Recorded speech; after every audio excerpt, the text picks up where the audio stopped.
Sean to the core. At this moment, he really wanted to cry. The opportunity he had been waiting for finally came. Don't get too excited. The current production speed is not enough to be able to sell. If you want to do international trade, we're going to have to make a lot more, Harry told Sean. Sean seemed to have more confidence than Harry. Harry, I believe in your strength. It won't take long to increase production. Harry smiled. You know me well. All right, since it's been decided, I will add a few more production lines, Harry said helplessly. Although the facilities on Industrial Island were good, it was still an island with a limited area. It couldn't accommodate much more. The production lines were about as efficient as they could be, so they just needed to make more production lines. Originally, Harry had some redundancies to prepare for some unexpected needs. Now, he had to ramp up production further than he had initially expected. Thank you, Harry, for your support. There's one more thing, Sean said. Go ahead, Harry replied. Since he had agreed to increase the production and equipment, there was no need for Harry to reject other requests. Seeing that Sean still had something to ask of him, Harry let him continue. Since you want me to be the agent, I think it's time to hold a defense exhibition, Sean asked. A defense exhibition? Where do you want to hold it? Harry didn't comment. The international arms trade was not much different from ordinary products. Other than the different identities of the customers, the marketing routines were all similar. Just like the industrial exposition Harry had participated in before, an event like that could invite many interested customers to participate. Not only did he show the selling points of his products, but he would make his brand famous. However, since Harry didn't want to appear in public, this exhibition wouldn't be held in Florida. Sean knew what Harry was thinking. He didn't want to provoke the council. He said, Harry, what do you think about Dubai? Leave everything for me to do the defense exhibition. Since Sean was going to be the agent, Harry naturally didn't comment. All right, you can do as you see fit. Sean was overjoyed. Then there is no time to waste. I will go and prepare now. Go ahead. Dubai was an international city. The degree of internationalization of the city was very high, attracting all the famous tycoons in the world all year round. Furthermore, with Sean's status, this was within his scope of ability. With Harry's approval, Sean jumped at the opportunity. His actions were fast beyond Harry's expectations. In just a few days, Sean called Harry and said that everything was ready. Harry had just started the second round of production line expansion. However, this didn't affect Sean from publicizing the drones. In fact, it was the same when the potential customers who were waiting for news heard Sean's announcement. They began to gather in Dubai. There were representatives from various small countries, and there were international weapon manufacturers who were in attendance. Even Egypt, which had suffered a loss at Harry's hands, had sent people to inquire about the expo. Previously, Henderson had come to Harry's territory and caused a huge ruckus. He had almost kidnapped Michaela again, although he failed in the end, as Harry wasn't the one who was at a disadvantage. With a backhand attack, he sent a batch of unmanned drones to support Libya. Libya immediately launched an attack on Egypt. After learning that Libya had obtained a batch of new weapons, Egypt could no longer sit still. They turned around and asked for help from their benefactor, the Council. Unfortunately, the Council only used them for their own personal gain. They rejected Egypt's request for help and just watched coldly from the sidelines. This caused Egypt to be in so much pain that they couldn't say anything. They could only swallow their grievances. When the news that Sean was going to organize a defense exhibition reached them, they immediately sent people to Dubai to take a look at the situation. Up until now, none of them knew that this batch of equipment was supported by Harry. They only thought that it was a new batch of equipment from the royal family.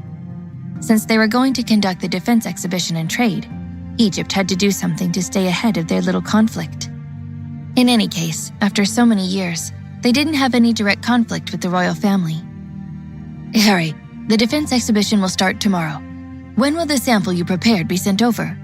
Sean contacted Harry again. Just the model and animation alone wouldn't be able to move the customers. He had to take out a real example and put it in front of the customers to let them know what they were paying for. It'll be shipped over tonight. The static model and the dynamic display model will be in place, Harry replied. That's good. Can't you come over? Sean asked. Harry thought for a while and replied, Yes, I'll come and take a look too, but don't tell anyone. Understood. Don't worry, I won't tell anyone. The royal family has already made arrangements. No one will leak your information, Sean promised. That's good. Harry didn't believe the royal family at all.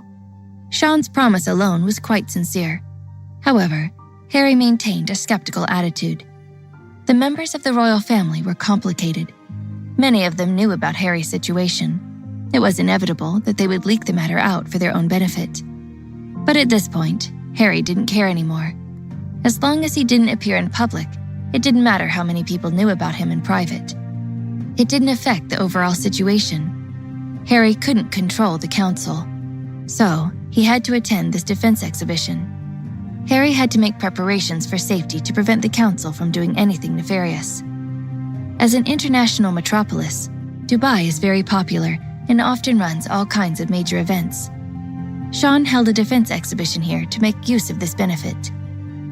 Once the news was spread, it attracted people from all over the world who were interested in it. Harry brought along his drones and arrived a day earlier. After the plane landed at Dubai Airport, Sean brought his people to welcome Harry. Harry, I've arranged a hotel you're staying at. We'll take my car. I'll take you there myself. Sean greeted him warmly. Harry waved his hand. No need. I know the place. I'll go there myself. Go and settle down the equipment I brought. It'll start tomorrow.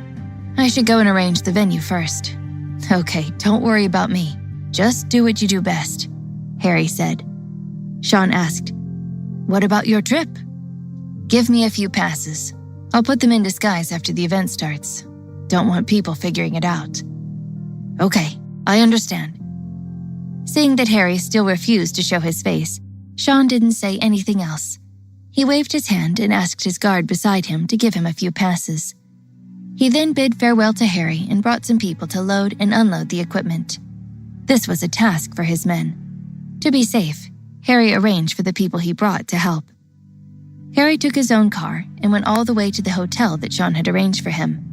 It was the most famous hotel in Dubai. The entire hotel looked like something out of a dream. The interior of the hotel was decorated beautifully. Even members of the royal family often came here to stay. Some really powerful people would rent out full floors all year round. However, they rarely came here to stay. To normal people, this was something they didn't even dare to think about. As the person who Sean respected most, Harry was easily welcome here. When Harry came here, he naturally had to use his special privileges.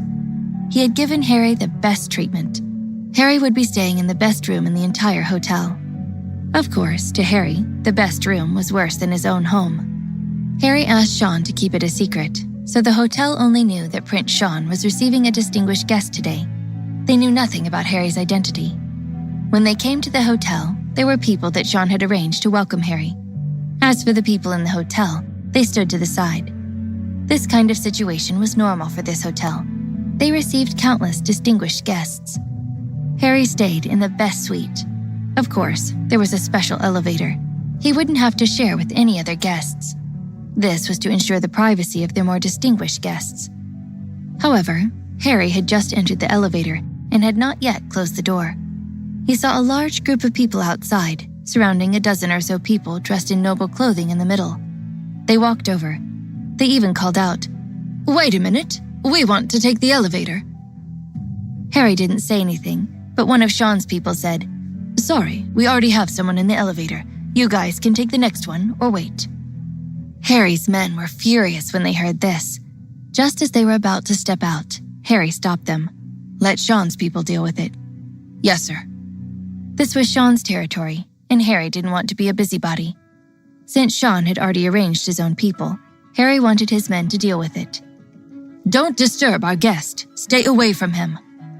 "This is ridiculous," the group of people shouted. This kind of situation was really rare. Both sides were people the hotel staff couldn't afford to offend, but because they were arguing over taking the elevator, it would be impossible to resolve the situation peacefully. "Who is this? Why is he so arrogant?" Harry asked curiously. "Mr. Harry, the King of Siam has come," the people from Shan said. "Oh." Harry raised his eyebrows. "Please, don't worry. The King of Siam is not as important as our prince. I'll handle it." Although one was a king, the other was a prince, but Shan wasn't afraid of this king. After all, he was still the prince of a rich family, and this was his territory. There was no need to lower his head to the King of Siam. However, Harry didn't think it was necessary to care about this. It wasn't a big deal to begin with. He didn't want to make things difficult for the hotel either. Harry saw that the person in charge was about to cry. "Forget it. I'll get out of the elevator. Let them go up first," Harry said. "Mr. Harry, you're as generous as the prince said." Sean's people were flattered. Harry smiled and took the initiative to walk out of the elevator. When the King of Siam and his people saw Harry giving in, they all held their heads high. They crowded around their king and walked into the elevator. When the two sides passed by each other, Harry saw the king from the crowd. What was even more excessive was that when the king saw Harry looking at him, he even raised his eyes and gave him a provocative look. Harry shook his head and said, "I heard that this king is licentious and immoral. Now that I look..." This elevator was for the best VIPs. It wasn't only connected to one room. The King of Siam lived in the best room here, so he used this elevator. The two of them bumped into each other. With a proud attitude, the King of Siam had asked Harry to give the elevator to him. However, Harry didn't care. He was happy just to avoid any conflict. In Harry's eyes, it was actually quite funny. Harry waited for the elevator to come back, while the hotel staff kept apologizing to Harry. Harry stood at the side and didn't speak, but Sean's people scolded the hotel staff. Sean had already told his people that Harry was his most distinguished guest. Now that there was a problem with the reception at the hotel, Sean would blame the person who stayed with Harry to make sure he was taken care of. "All right, it's not a big deal," Harry said. "Okay, Mr. Harry," Sean's man answered in a low voice. He then turned around and scolded the people from the hotel. "Did you hear that? Get lost!" The elevator came back. Harry shook his head and took everyone to the elevator. His room was on a separate floor, not just for Harry to stay in. There were some matching rooms for his people to live in. Of course, Harry's room was definitely the largest and most luxurious. After resting in the hotel for the night, Sean sent a message the next morning. He said that the arrangements for the exhibition were very smooth and there were no problems. After Harry washed up, he brought everyone and prepared to leave the hotel to take a look at the exhibition. Although he didn't want to publicly announce that he was the manufacturer of the drones, Harry still wanted to go to the venue and see what kind of feedback those people who wanted to buy had for his drones. He went to the lobby of the hotel. Harry was surprised to find that he had actually run into those people from Siam again. Just like last night, a group of guards surrounded the outside, and in the inner circle, there were more than 10 beautiful women surrounding the king, like stars surrounding the moon. Originally, Harry wanted to walk past them, but who would have thought that the King of Siam would suddenly see June beside Harry? His old eyes widened, and he looked at June with a sly and perverted look. As Harry's personal bodyguard, June was with him when he came to Dubai. He immediately signaled his guards to stop Harry. Harry's men weren't pushovers.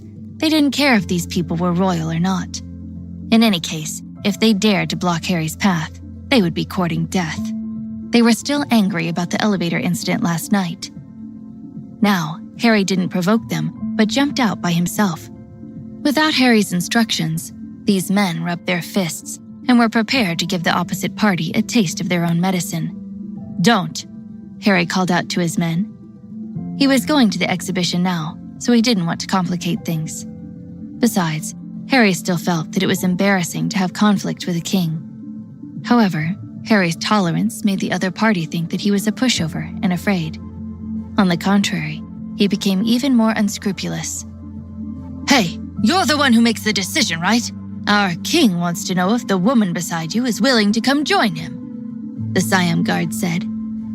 Harry shook his head helplessly, thinking that he knew it was going to be like this. "Get out of my way." "Huh?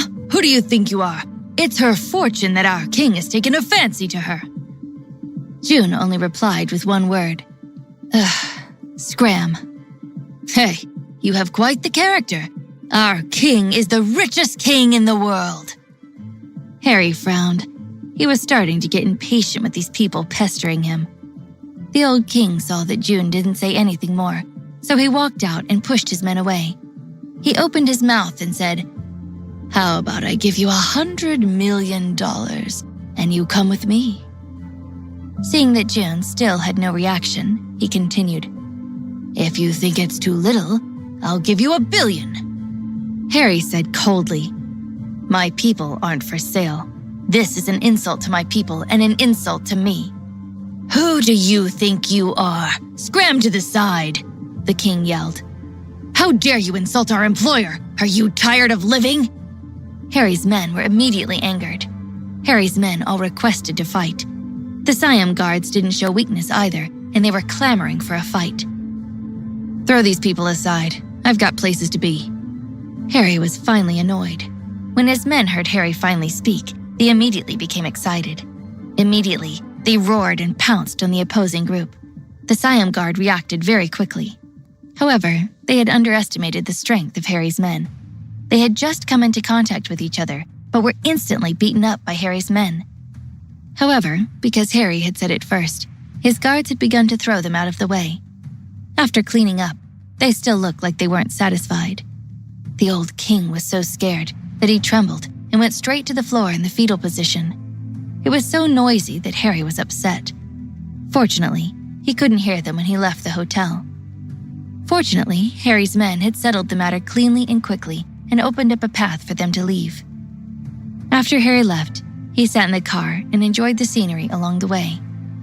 It was only when he arrived at the exhibition site that he returned to his previous good mood. The scale of this defense exhibition wasn't large, but there were no other suppliers participating. Just having Harry's company presenting didn't mean that this place was deserted. Because of the reputation that they had made previously, Harry's unmanned equipment was now very popular. Today was only the first day of the exhibition, but the entrance was already filled with long queues. Customers from all over the world squeezed against each other, wanting to see the drones that had everyone in a frenzy. Because Harry didn't want to expose his identity, he queued up like an ordinary visitor. Although Harry had many people following him, the guards didn't look like tourists or executives. They were covered in muscles and would make most people cower in their presence. However, they weren't conspicuous here. This was because the people who came to the expo were either representatives or leaders of various powers. Every one of them was followed by a large group of guards and assistants. Some of the bigger powers would bring over 100 people wherever they went. Looking at it this way, Harry only brought 20 people, and that wouldn't draw too much attention. The security here in Dubai was some of the best in the world, but it wasn't a utopia. Harry wore a cap and a large pair of sunglasses, covering his entire face. He could no longer keep a low profile. He followed his team and walked slowly inside. He heard some discussion around him. They were all trying to figure out who the drones had been made by. Sean had made the invitation, and people were beginning to flood him with questions. Harry, who was listening from the side, wanted to laugh. This was all going according to Sean's plan. After he got Harry's equipment, the effects were immediate. Everyone wanted to get their hands on these drones. They didn't even know about all the other unmanned equipment. As a result, in the future, Sean's status in the royal family would rise. Some of these smaller countries wanted drones, but they never thought they'd be able to afford them. If they wanted to buy equipment, they had to be careful. Thus, they wanted to give Sean some gifts to build good relationships with him. However, Sean didn't lack anything, and no number of gifts would change his mood. This time, the guards beside Harry wanted to laugh. These people wanted to get a special deal with Sean, even though they had no idea he was not the real manufacturer. If they knew that Harry was with them, and that he was the manufacturer of these drones, these people definitely wouldn't care about Sean. They would kneel down and lick Harry's boots. Harry glared at his guards, and they covered their mouths with their hands and laughed. "Don't cause trouble. If you expose my identity, I'll beat you up." "Harry, we don't want to, but we can't help but laugh," the tall guard said. "Keep quiet or I'll have you cleaning the entire factory floor with a toothbrush," Harry scolded with a smile. Just as he was saying this, he saw a luxurious motorcade in the distance, bringing with it billowing smoke and dust. Harry looked at all these cars and found them somewhat familiar. He just couldn't think of where he'd seen them before. When he walked up to them, he was surprised to discover the King of Siam. "Why is he here?" Harry asked curiously. Now he came to visit his defense exhibition. He didn't know what the king was up to. However, it was obvious that they weren't here for fun, since they could travel thousands of miles. Harry ignored him and headed toward the next part of the venue. Harry showed his staff pass and entered the venue. Just like the previous arrangements, the exhibition was divided into two parts, indoors and outdoors. The inside was used to display static equipment, and the outside was a large airport. Harry's various types of drones were arranged on the helipads. Harry first came to the indoor exhibition area. Just the models alone occupied a large space. All the visitors were pretty much standing shoulder to shoulder. Sean was well prepared. There were a lot of people in charge of entertaining. Basically, every group of visitors had a guide who followed them and answered all their questions. When one of the guides saw Harry enter, he wanted to show Harry what all the models could do. However, Harry refused. He was the one who produced all the equipment here, so there was no need for others to explain it to him. Besides, Harry's purpose for coming here was different from the others. Everyone else came here to see the equipment. Harry was here to see the people. He wanted to hear feedback from the visitors. He happened to see a group of people surrounding one of the models. They were very fascinated by it. Harry walked forward and found an opportunity to talk to them. "You all seem to be interested in this one. What's the best part about it?" Harry asked. The person who was asked was a middle-aged man with a big beard. He heard Harry's question. He stood up and sighed. I think they're all good-looking, and they're definitely not made cheaply. There's just one small problem with it." Harry found his answer to be strange. However, this was his purpose for coming here. He wanted to hear other people's opinions. He asked, "Oh, such advanced equipment. What's the issue?" The man with the big beard said, "It's too advanced." Harry was speechless. What did he mean by that? He thought. How can that be a problem? Harry even felt that this person was deliberately arguing with him. Even if he was looking for a problem, he wouldn't be looking for it like this. The man with the big beard said, "Listen to me. These drones are advanced, but it's not a good thing. For example, my men aren't engineers. Most of them are coming right out of high school. Giving them the controls to this new drone will cost me too much to train them." Harry instantly smiled. The bearded man shook his head and said, "It's only been getting harder for us to recruit people, and anyone that can pilot the drones is getting paid more than I can afford in the private sector." Harry nodded his head in agreement. "Yes, they're all full of ambition and ideas. Since you said that these pieces of equipment are useless, then you can't buy them. Why are you still looking? Don't tell me you want to just take a look and not buy anything," Harry asked. The bearded man shook his head. "I'll buy it. I'll definitely buy it. I just don't know if they're capable of flying themselves, like in autopilot mode." Harry smiled and said, "Every model here can be set into autopilot." The man with the big beard said in surprise, "Really? You're not lying to me, are you?" After saying that, he looked at Harry with sparkling eyes. "That's not possible. How do you know all this stuff?" Harry explained, "I only know a little more than you do. If you don't believe me, you can ask the staff here. They will tell you." The bearded man saw that Harry didn't seem to be lying, so he no longer doubted him. He happily went to the staff and asked about the autopilot for the drones. Harry looked at his back and laughed as he shook his head. He thought to himself that Callie had been thorough in her designs. When designing these drones, she had already considered this problem and many others. She added the second mode of use, which was to hand over the controls to the AI. However, there was a huge problem with using this mode. After the AI gained control, Harry was given access to all the data the drone was sending and receiving. Furthermore, if Harry wanted to take over the drones remotely, all he had to do was press a button or two and the AI would respond. This would be very beneficial to Harry, but to these buyers, their lives would undoubtedly be in Harry's hands. In the exhibition area, Harry could see Sean from afar. He saw Harry. The two of them nodded their heads as a greeting and went back to their own business. Today, Sean's task was to smoothly organize the exhibition and increase his influence. Harry was just casually strolling around and listening to the opinions of the visitors at the same time. There was no need for the two of them to be seen together. It would prevent people from figuring out that Harry was the real producer of the drones. After exiting the indoor exhibition area, Harry arrived at the airport outside the room. The ground staff had already completed the routine inspection of all the equipment, and the next step was to carry out the flying demonstration. Because they were all models to be sold, Sean wanted the visitors to know exactly what they were buying. After a dozen drones ran for a short time from the runway, they flew into the air. The smooth takeoff movement caused all the observers on the ground to exclaim. The most shocking thing was that a large fixed-wing drone could take off in a short distance of less than 100 feet when it was fully loaded.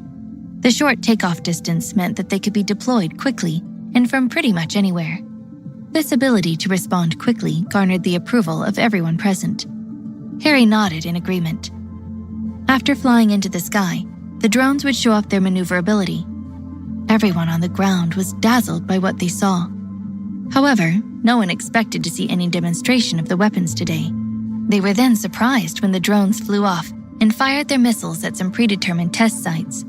Continuous explosions rang out in the distance, and the shock waves came one after another. Then, the smoke and dust caused by the explosions swept across the entire airport. The crowd went wild. This was what they wanted to see. These drones were so powerful, and they couldn't leave without at least buying one. Seeing countless people running back into the room, Harry smiled. These people weren't scared, nor were they trying to avoid the sand. Instead, they went to Sean to order their own drones. They all knew that there was no way they could all put in an order and receive their drone on time. There were thousands of people at the exhibition, and if they all wanted a drone, those who ordered last would have to wait a year or more for their drone. Therefore, whoever put down their order first would get the goods first. June handed a towel to Harry and asked him to cover his nose and mouth. The sand outside was too heavy, and even breathing made one's throat feel uncomfortable. Harry covered his mouth and looked at the sand that filled the sky. He felt that the exhibition this time was a success. Sean's live ammunition test had an extraordinary effect. There was no one in the desert around Dubai, so the bombardment didn't affect the city. If it was in a densely populated area, this would have been international news, and Sean would have been arrested. No matter where the explosion went, there would be casualties. After walking around, he felt that his tour today was more or less done. Harry wanted to go back. There was no point in staying any longer. Instead of eating sand, he might as well go back to the hotel and take a hot bath. However, just as Harry was about to leave, Sean sent him a message. "Harry, there's a situation here that I can't handle." Harry replied on his phone. "What's wrong?" He had already entrusted Sean to act as the agent for the drones and the other equipment. While Harry was feeling puzzled, he saw Sean's reply. "The group from Siam is blocking my way. They're demanding they get to order first, and they want an absurd amount." "Just give it to them then. How much do they want to buy?" Harry didn't think there was any problem, but Sean's reply shocked him. "They want to order 10,000 large drones." "How many?" Harry widened his eyes. His current production capacity was less than 100 units a day, and he had all kinds of models to choose from. Harry subconsciously felt that the king of Siam was either crazy or joking. Then he realized that they were serious. "Has there been any conflict with Siam recently?" Harry asked June, who was beside him. "There's no news about it. Besides, they've had good relations with their neighbors for years." "Harry, do you need me to send someone to search for more information about it?" June asked. Harry shook his head. "Not for now." After saying that, he sent a message to Sean. "Wait for me. I'll come and find you." With doubt, Harry returned to the indoor exhibition area. There was a lounge that Sean had prepared for him. No one would disturb him there. After a while, Sean ran in. "I finally got rid of those people. Harry, I have to say that your equipment is too popular. Those who want to place an order have gone crazy. Sean wiped the sweat off his forehead. There was a large central air conditioner in the exhibition hall. Although the temperature outside was very high, it was the most comfortable in the room at 25 or 26 degrees Celsius. But even so, Sean was still sweating from the heat. Harry asked his men to give him a glass of red wine with ice cubes. Then he asked, "Tell me in detail, what's the situation with these people from Siam?" Sean said with a bitter smile, "I don't know anything either. They demanded 10,000 drones. They almost scared me to death." Previously, Sean had sent out news that they were going to hold an unmanned defense exhibition here. The message had been sent to many forces, but he never directly invited the King of Siam. Usually, as a salesman, they'd be happy to receive such a big order. But the key was that Harry's production capacity was low, and he didn't intend to increase it for a short period of time. If he sold all the equipment to the King of Siam, the other customers would object. No one wanted to wait for a few years before getting their drones. Sean's main goal wasn't to earn money. He wanted to increase his influence in this region. Siam was thousands of miles away. Although they had trade deals with each other, their influence was limited. Sean had never liked dealing with Siam because most of their trade deals favored Siam heavily. That's why Sean didn't want to deal with the King of Siam. He said to Harry, "Harry, as far as I know, Siam doesn't have an urgent need for weapons. I think there might be something fishy about it." Harry thought for a moment. "The information we have is limited, and we can't find out their purpose. What do you think?" Sean tried to say, "Is it possible that they're working for someone else?" Harry nodded in agreement. But there was another possibility, which was that the council was playing tricks. According to the information Harry had, the council maintained a relationship with the King of Siam. Now that he had made such an unexpected move, Sean and Harry were sure that he was working for someone else. Perhaps the council had tried to sabotage Harry's plan. Harry had guessed that the council was behind all this, but he didn't want to bring it up to Sean. Seeing that Harry was hesitating, Sean asked, "Harry, why don't I directly reject them? Anyway, we have never planned to do business with them. Besides, I'm sure we can make up the losses with all the other orders." Harry nodded. "Yes, the King of Siam is indeed suspicious. Go and reject his order." "Okay, they're still waiting for my answer. I'll go now." Sean stood up and left quickly. "Harry, do you think that the council is behind this?" June asked. Harry said, "It's hard to say, but since the other party is acting suspiciously, you should send someone to investigate." "Yes," June responded. After sitting for a while, Sean, who had just left, came back again. He frowned and said, "Harry, the king is being insistent." Harry asked, "What is it now?" "I rejected his order, but he offered to buy the drones for more than what we're selling them for."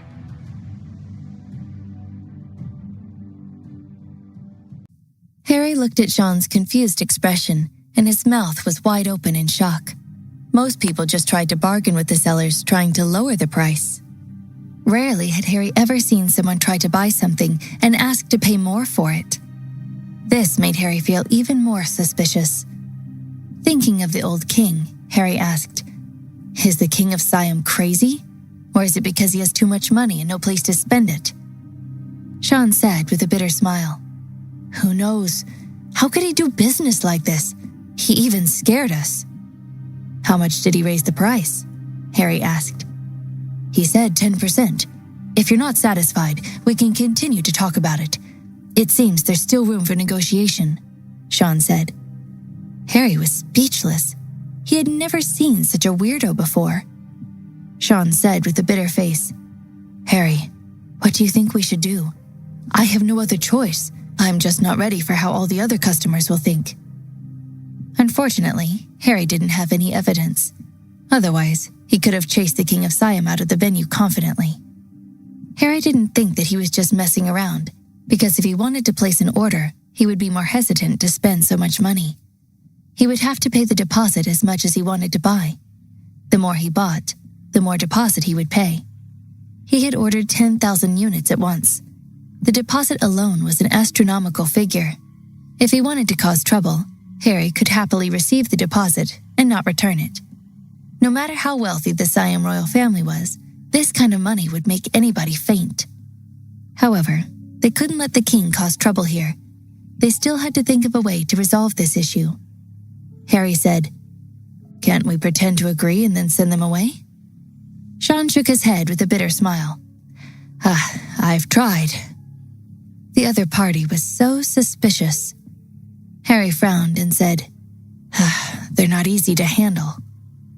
There were too many guests at the exhibition today. It was supposed to be a good thing. The more people were there, the better Harry's equipment would sell. If they forced people out, it wouldn't be good if the other customers saw the scene. This was just the beginning of the business. No one would deal with them if they knew that they were kicking people out.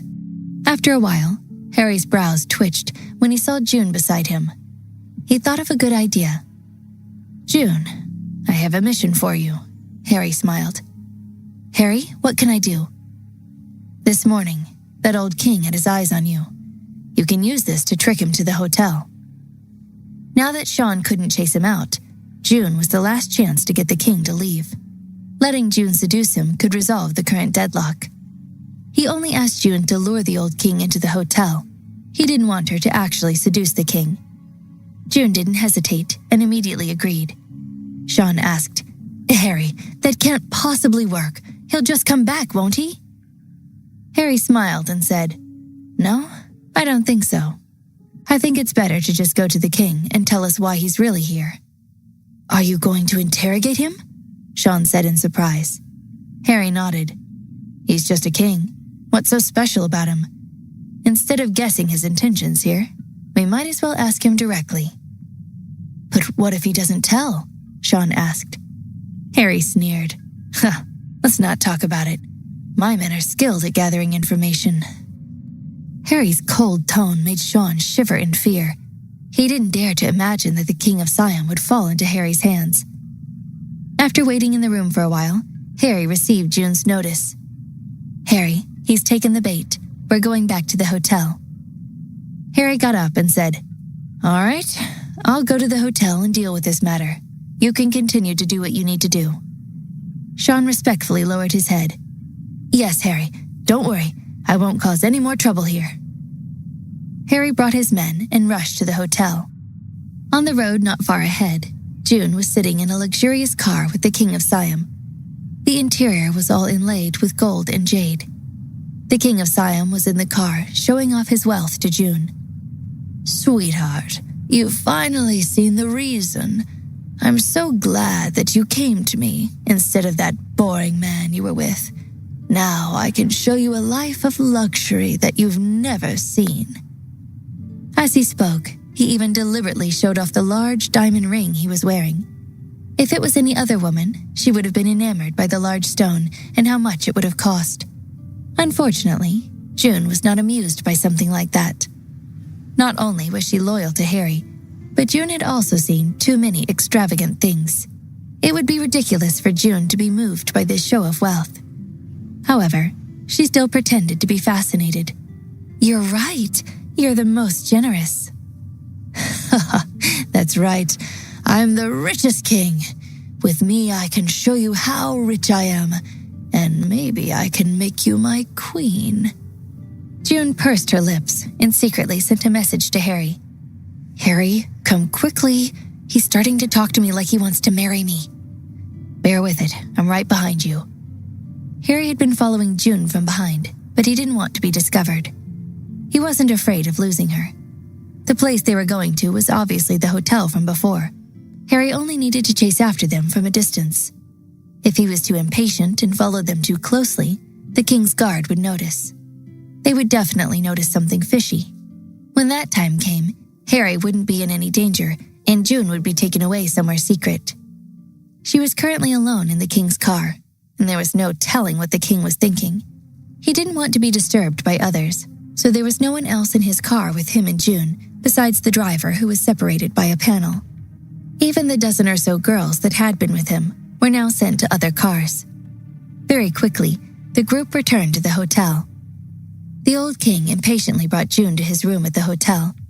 June endured the discomfort and followed. After bringing June in, many followers and guards followed. June pretended to reject it and said shyly, "We can't have so many people here. Why don't you tell them to leave for me?" After saying this, June felt so disgusted that she wanted to throw up. The old king obviously liked this kind of thing. He immediately nodded his head. Yes, I'll do as you say. All of you, get out!" "But sir," the guards were in a dilemma. This suite was obviously different from other hotels. It was like a small palace. There were many rooms inside, each with its own functions. The guards were in charge of guarding the exterior rooms. They couldn't disturb them at all. But since the king had given the order, they could only obey. They all retreated out of the room. The doors outside were the sturdiest in the whole hotel. "What are you waiting for? Hurry up and get comfortable." The old king smiled and stretched out his hands, ready to touch June. June smiled. Poor choice of words. As she spoke, she stretched out her hand and grabbed the king's neck, pressing him to the ground. He didn't react in time. Although he was shocked, he was still smiling. "Aha, so you like this? I quite like it too. There's still some equipment in the room over there. Do you want to use it?" June spat on his face. "You thought that I would leave someone like Harry for you? Do you think any of those women that chase you actually think you're attractive? You live a truly depraved life." After saying this, the old king finally understood the situation he was in. He was so scared that his face turned yellow. "What's going on?" "You will know when my Harry comes." Guards, come quickly!" the old king shouted. "Don't waste your energy. The room is soundproof. No matter how loud you yell, they'll never hear you," June said coldly.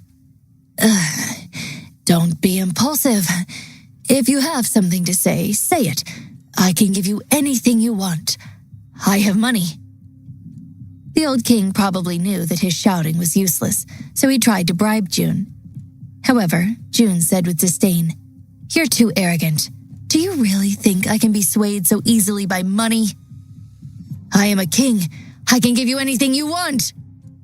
The old king wouldn't admit defeat. June laughed. "You're nothing compared to my employer." The old king was instantly shocked. "What? How can he be so rich? And I've never heard of him." "Who are you working for? Why did you come to this exhibition when you weren't even invited?" June asked back. The old king paused for a moment and thought of something. Instantly, his whole body started to tremble in fear. He can't be." "I knew it. You're a puppet for the council." June didn't expect that she would be able to get the truth out with just a few words. Since the king of Siam said so, it must be because he knew about the grudges between Harry and the council. He was sent by the council to cause trouble. "June, how's it going on your side? I'm at the hotel." Harry's voice came through the communicator. "You can come up. He's confessed. He was sent by the council." "All right, I understand." Hearing sounds coming from the communicator, the king of Siam's face immediately turned gray. He knew that he couldn't escape. He wasn't willing to tell the council that he had failed. He knew that the council and Harry were trying to kill each other, and he had found himself between them both. If he didn't find a way out of this, he'd probably end up dead. When Harry arrived at the hotel, he brought his men and rushed to June's floor. But just as he went upstairs, he was stopped by the guards. "Stop! No one is allowed to be here." Harry raised his hand, and the people behind him rushed up. The guards at the elevator door were immediately beaten up. After hearing the commotion, more guards rushed out quickly. "All of you stop! If anyone dares to move, I'll kill them!" The threat was very effective. When the guards saw that their king was actually captured, they were instantly stunned. "Stop! Quickly! Put down your weapons!" the old king shouted. "You heard the man," Harry said with a smile. The old king saw that Harry still wanted to get close to him, but the king was slapped back by June. His guards were furious. They were all restless and wanted to stop these people from hurting their king. Unfortunately, Harry didn't give them a chance. "All of you should be calm. As long as you don't move, nothing bad will happen." "Listen to the man, you fools!" the old king echoed. His guards were helpless and could only retreat to the side of the hall. Harry smiled and waved at June. Take him to another place to ask questions. Yes, Harry. Let's go. June kicked the old king and made him somersault. Without anyone to stop him, Harry left the hotel with the King of Siam. When they got in the car, the King of Siam asked in fear, "Where are you taking me?" "You'll know when we get there," June scolded impatiently. The King of Siam was so scared that he immediately shut his mouth. Harry wanted to interrogate him, so he definitely couldn't stay in the hotel. Thus, after getting into the car, they went to a place provided by Sean. It was a small manor located at the border between the city and the desert. Harry didn't want to be disturbed by anyone. After arriving at the place, June first brought guards inside to check it out. After confirming that there were no problems, she let Harry in. It wasn't that Harry didn't trust Sean. June was just cautious by nature. Harry was being targeted by the council. Nothing could be taken for granted. After entering the manor and finding a room, Harry sat down and faced the King of Siam. He asked, "Tell me everything you know. If you don't want to suffer, don't think about keeping your secrets." Facing Harry's plain words, the old king trembled in fear. He did know Harry's identity, but because he knew it very well, he knew how terrible his current situation was. Even if he was a king, the repercussions of his interface with Harry's life would be catastrophic. As expected, he had met with retribution. Before he could complete the order given by the council, Harry had already caught him. The old king felt bitter in his heart. He regretted agreeing to the council so easily. But then again, he had no room to refuse. Harry wasn't someone to be trifled with. The council was even worse. Seeing him lying on the ground with his eyes wide open, June went up and gave him a kick. "Harry is asking you a question. Are you deaf?" I said, I'll tell you everything. Harry, please, don't blame me. I had no choice." The old king narrated the whole story with snot and tears, as well as his reasons for not being able to make a choice. Harry was stunned when he heard this, and he almost sympathized with this old man. Harry didn't have a heart of stone. He knew how hard it was to do the right thing when you're given no options. The king had made his choices. He was a chess piece of the council. A few days ago, the council received the news. They learned that Harry's factory had started mass-producing cheap unmanned drones. Not only that, but it was provided to other forces to increase their strength. The council began to panic. In their opinion, Harry wasn't only increasing his own strength. He wanted to expand his sphere of influence and include more powers in it. This caused the council to feel a sense of crisis.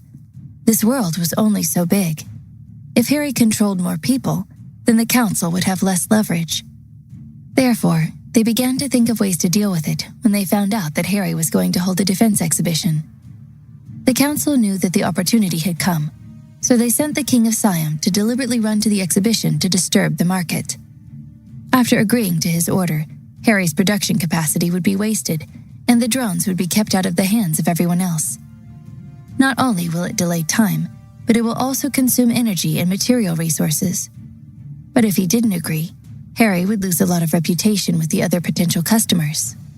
However, the council didn't expect that the King of Siam would be exposed so quickly. After listening to the story of the King of Siam, Harry looked at his tears. Harry felt a little uneasy. He wasn't sure how to deal with him. After all, he was a king. He couldn't just lock him up. However, if he was let out, then he would try to get his revenge on Harry. The King of Siam could probably see the hesitation in Harry's heart. He said loudly, "Harry, let me go. I promise I won't come after you anymore." Harry sneered. "You promise? Do you think I can believe what you just said?" "I swear." "Do you think I'm a 3-year-old? What's the use of swearing?" Harry said disdainfully. The King of Siam suddenly became mute. He turned his eyes and tried to think of something. Harry looked at his bitter face and didn't want to talk to him anymore. He said, "How about this? I can let you go, but you have to pass a message to the old guys at the council." Yes, please tell me. The King of Siam didn't expect Harry to be so easy to talk to.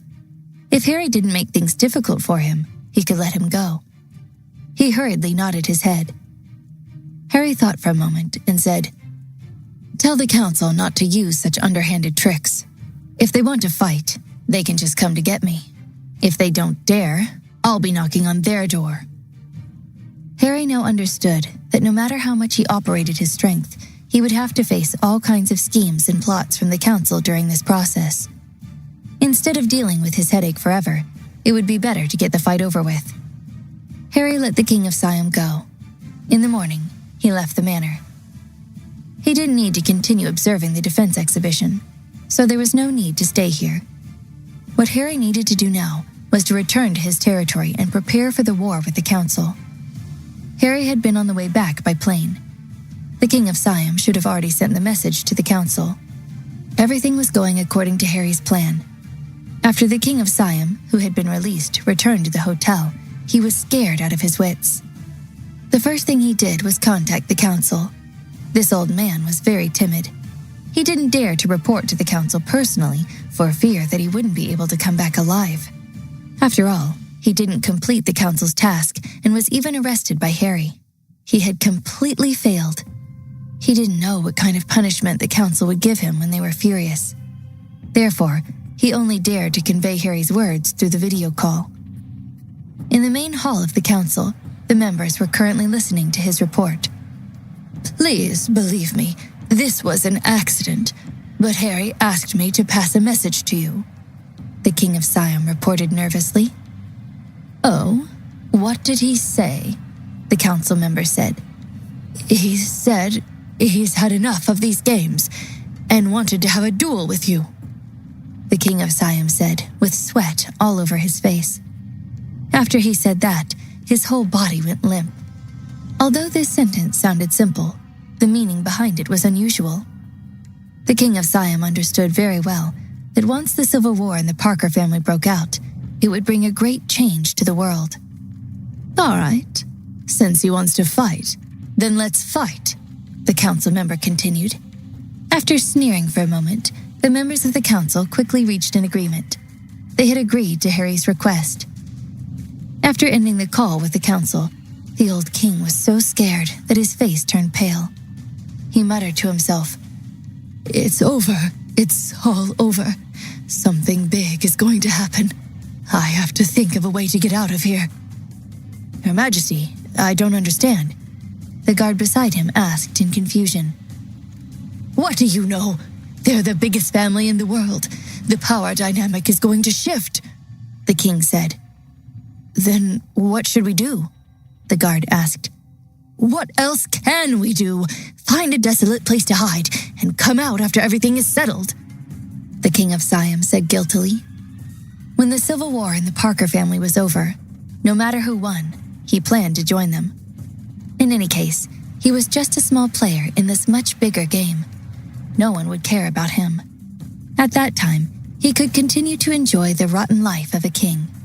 It was a good plan, but it was a pity that the plan was too good. Harry returned to his territory. After getting off the plane, he didn't go to the manor first. Instead, he went directly to the research institute on the industrial island. He wanted to ask Callie about a research project and see if there was any progress. "Harry, you're back already?" Callie felt a little strange when she saw Harry. According to Harry's original plan, he would stay for a few days until the defense exhibition ended. However, she didn't expect Harry to return in just a day. "The situation has changed. I'm here to ask, how is the progress of kinetic armor?" Harry asked anxiously. He knew the council had a lot of power and could send all kinds of machines and people at him. However, Harry wasn't completely at a disadvantage. He still had a chance to turn the tables. It was the research institute that he had high hopes for. The kinetic armor was currently being developed. This was an idea that had been brought up a long time ago. The main reason was that Harry couldn't just rely on bionic humans to do everything for him.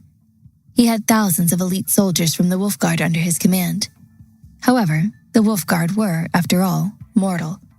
No matter how much they trained, there was still a limit to how much they could increase their strength. However, if they had the power armor, it would be different. With this armor, the Wolf Guard could be even stronger than the bionic humans. Callie heard Harry's question and didn't waste any time. She said directly, "Follow me." She brought Harry to a room on the first floor of the Research Institute. Inside was a power armor that had already taken shape. Seeing this, Harry said happily, "It has already been developed?" Callie nodded. "Yes, we just finished working on the prototype. I planned to tell you about this when you got back from the exhibition." "What's the performance like?" Harry asked with concern. "It's just as I expected. It's very strong, especially when given to the elites of the Wolf Guard. They can display 120% of their full strength." Callie gave Harry a pleasant surprise. "Great. Then what are we waiting for? Let's start mass production." Harry couldn't wait any longer. He couldn't wait. He had already declared war on the Council. He needed as much weaponry as he could get his hands on. But Callie had some bad news. "I haven't finished speaking. The power armor has been developed. But if you want to mass produce it, the resources and funds you might need are beyond your capabilities." Harry frowned and said, "We've stopped producing bionic humans. Surely that frees up some resources." "This is different. The mass production of the bionic humans only needs ordinary resources to be refined, but the power armor needs some rare metals, and the refining process is slow. The costs are going to be astronomical." Harry asked, "Give me an accurate number. How much money is needed to build one?" "According to the current conditions, one power armor costs $200 million, Callie said expressionlessly. Harry frowned. He didn't expect to need so much money.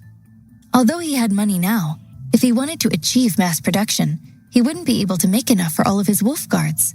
After all, he wanted to equip thousands of people. He would go bankrupt. "If I don't fight now, I won't have a chance. Let's start production. It doesn't matter even if I spend all my savings," Harry said while gnashing his teeth in anger. Harry made up his mind. From now on, he was going to spend as much as it took to defeat the Council. If he didn't spend as much as he could now, he might regret it if he loses. A huge battle was about to break out, and Harry couldn't guarantee that he would be the winner. He had to increase his own strength first. As long as he could win against the Council, he would have no trouble of making all the money back. Callie said, "Okay, then I will upload the manufacturing process and blueprints to the superfactory. Once the raw materials are in place, we can start working." "Let's hurry up and make 100 sets of armor for emergencies," Harry instructed. "Okay." The Council had long been fed up with these small skirmishes. If they hadn't been worried about the other Council members, they would have attacked Harry with all their strength. Now that Harry had taken the initiative to challenge them, the Council naturally got what they wanted. Thus, with an order, the Council's forces began to mobilize. After returning to the manor, Harry didn't stay idle. He contacted Sean. "How many orders did you just receive at the exhibition?" Sean said excitedly, "Harry, just the first batch alone was more than 1,000. "When was the delivery date set?" Harry asked. "Within 3 months," Sean replied. Harry said without thinking, "You're going to have to extend them all." Is there a reason?" Harry said, "There is no reason. Just say that the production capacity is limited. Also, return all the deposits you've received. Tell the client that the full payment will be taken when the goods are delivered." Sean couldn't think straight. No one would do business like this. "Harry, this won't do. What if the client changes his mind?" Harry said indifferently, "It's fine. Just do as I say." Sean didn't understand what Harry was thinking or why he was doing this, but he couldn't disobey Harry. He ended the conversation with Harry with a bitter expression on his face. Then, Sean had an epiphany. Harry is going to attack the Council with everything he has. Sean was puzzled at the thought, because he thought he had gotten to know Harry rather well. He continued the thought. No, that's too brash. Harry is more methodical. He'd never do something like this. Unless... However, this thought kept spinning in his mind. He couldn't chase it away even if he wanted to. Sean wanted to call Harry again and ask him. After hesitating for a long time, he didn't call in the end. He knew that even if Harry wanted to have a showdown with the Council, there was no amount of convincing that he could do to stop it.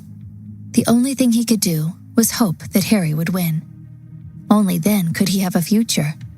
If the council won, then Sean and his entire family would be next on the chopping block.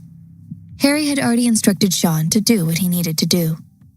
He called June over to discuss with her if there were any holes in the defenses. He wanted to be sure that no one could stab him in the back while he was fighting the council. June thought for a moment and said, "Harry, I don't think we have enough men to cover the main island.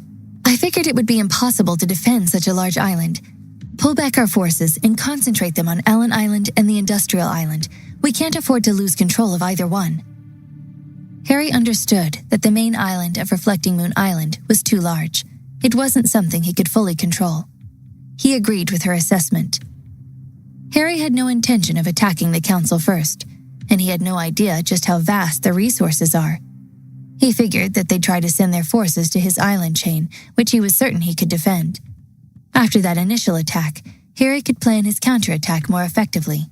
If he couldn't even defend his own territory, Harry would never win against the council. If he failed, he'd be as good as dead. "I'm sure we can defend the two islands from any attack that they can throw at us. I'm just worried that they'll just surround us and lay siege to us and wait till we starve. The Navy is still under construction and is indeed not comparable to the council. But I think with these drones in the air, we'll still have the strength to fight," Harry said. June nodded. "Yes, we can, but we need to be certain that we can push them away." Harry understood what June meant. Although his industrial island was well equipped, it could quickly produce equipment. However, the biggest flaw was that the island needed a steady stream of raw materials that needed to be shipped in. Once they were surrounded by the council and the supply line was severed, the whole island would come to a halt. "Is there a way to solve this problem?" Harry asked. June shook her head. "The only solution is to move the production lines to the main island. It's rich with resources and it would be easy to hide." Harry smiled bitterly. "I don't have that kind of time." Moving the production line wouldn't be that easy. Harry had invested a lot of money to make Industrial Island what it was today. He had built it bit by bit. Relocating the factories would cost double of what he had already paid. Harry was helpless and could only give in. "There's no other way. I can only bite the bullet and go. But before the war starts, let all the employees leave and take refuge." "Harry, where should we place them? If we fail, the council will go after them," June said. She wasn't willing to let Harry spend his energy on these unimportant people at this critical moment. Harry said, "The council isn't that petty." "Then I can arrange for all of them to be sent to Maryland." Harry nodded. "I think that might be best. Tell them that we're doing some construction on the main island, and everyone needs to relocate for the time being. I don't want to cause a panic." "I'll do that, but I have something to tell you. I know we haven't built a whole lot on the island, but I took the initiative to move some things underground on the main island. I even made sure to bring some spare parts for the production line." Harry was really surprised. He didn't expect June to be so prepared. "Really? Quick, show me." Harry didn't expect June to give him such a surprise. He couldn't wait to leave the manor and head to Reflecting Moon Island. After passing through the dense forest on the island, June brought Harry to a secret underground cave intersection. From the outside, the cave entrance was covered with green plants and was completely hidden. The entrance to the cave was very wide. After Harry walked in, he found that there was another world inside. The formation of the cave was the result of long-term erosion of the underground water in the limestone area. In this cave, there were stalagmites of various shapes and sizes. Because the sunlight couldn't enter the cave, it was pitch black only a few steps into the cave. Fortunately, June had already made thorough arrangements here. She turned on the power switch and all the lights in the cave lit up. Looking at the endless and winding tunnels, Harry was amazed. June led Harry deeper into the underground cave. Harry gradually realized that the walls were changing. The deeper they went, the more orderly the surrounding rocks became. He realized that the walls had been formed by lava flows. The two completely different ways of creation were mixed together. Harry couldn't help but sigh at the amazing work of nature. Walking into a naturally formed stone hall, Harry made some estimations in his head. He noticed that the stone hall was a bit bigger than one of the production lines he had on his industrial island. "Harry, we haven't found the end of this underground cave yet. We can't go much deeper because we haven't put up lights yet, June said. In this stone hall, June had previously stored some industrial production line components. Harry thought it looked like an entire production line worth of parts. Where did the electricity come from? Harry asked. It's here. We're using fusion power, June said lightly. Harry was shocked. Fusion power? How come I didn't know? June said, Actually, it's not complete.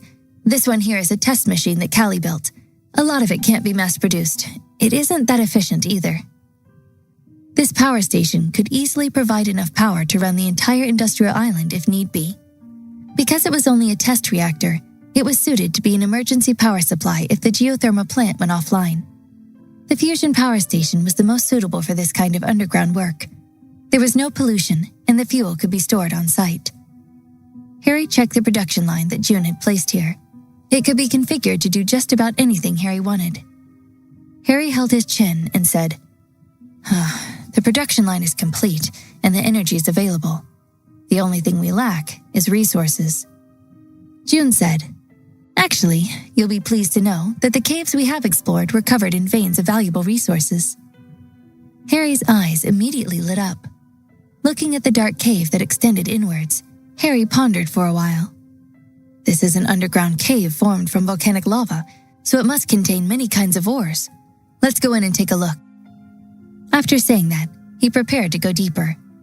However, June hurriedly pulled him back. Harry, we don't know if there are any dangers inside. You better not go too deep. Harry shook his head and said, What danger can there be? If you're worried, then follow me in. Harry had to fight for every second when the council was getting closer and closer. All right, Harry, don't go too far away from me. Don't worry, I'm not a 3-year-old kid. The two of them put on their helmets, turned on the headlamps, and entered the depths of the cave. The deeper they went, the darker it got. Harry could sense that the temperature was gradually increasing, and the speed at which the temperature rose was very unusual. Harry understood. There must be magma that has yet to cool down somewhere in this cave. Otherwise, there wouldn't be such a strange temperature shift. He wiped the sweat off his forehead. Harry put a rock sample that he pried off into his backpack. He didn't know how to mine, but when he returned, he would let his men see whether there were metal elements or some other rare elements. If this cave system was as rich in resources as June had claimed, then it seemed almost destined for Harry to find it. He felt that the universe itself had given him this cave as a gift. Had all of his defenses failed and he was forced to run, this cave would be his new home. He could rebuild his wealth in no time with everything that was in this cave. After some time, Harry filled his bag with rock samples and started to head back. Harry wanted to return with June. When Harry walked out of the unlit cave back into the spacious hall, he could still hardly believe his eyes. He'd never imagined that he'd ever see something as surreal as this cave structure. He'd seen some pretty unique cave formations, like the ones in Savage Mountain that were formed by that large beast. Seeing this cave on his own island felt more like it had come straight out of a painting. Harry returned to the surface and returned to the research institute with the rock samples he had collected. He wanted Callie to analyze these samples and see if there were any mineral resources that could be used. If there were, he wouldn't need to buy raw materials from other places in the future. Even if the council surrounded him, Harry would be all right. In the research institute, Callie placed the sample on the testing instrument. After a while, Callie said, "These samples are rich in minerals, and I'm seeing pretty much all we need for our equipment." Harry was overjoyed.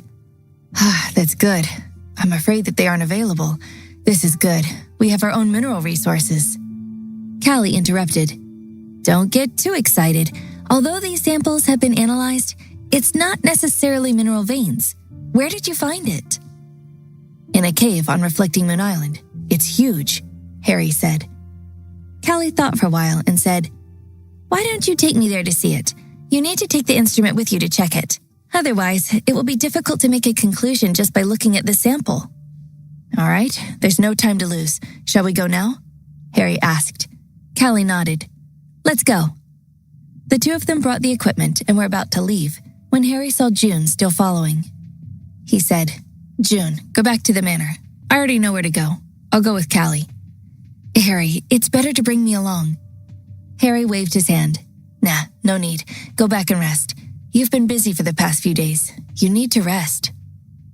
June saw Harry's insistence and could only agree. All right. Harry, if you need anything, you can contact me at any time.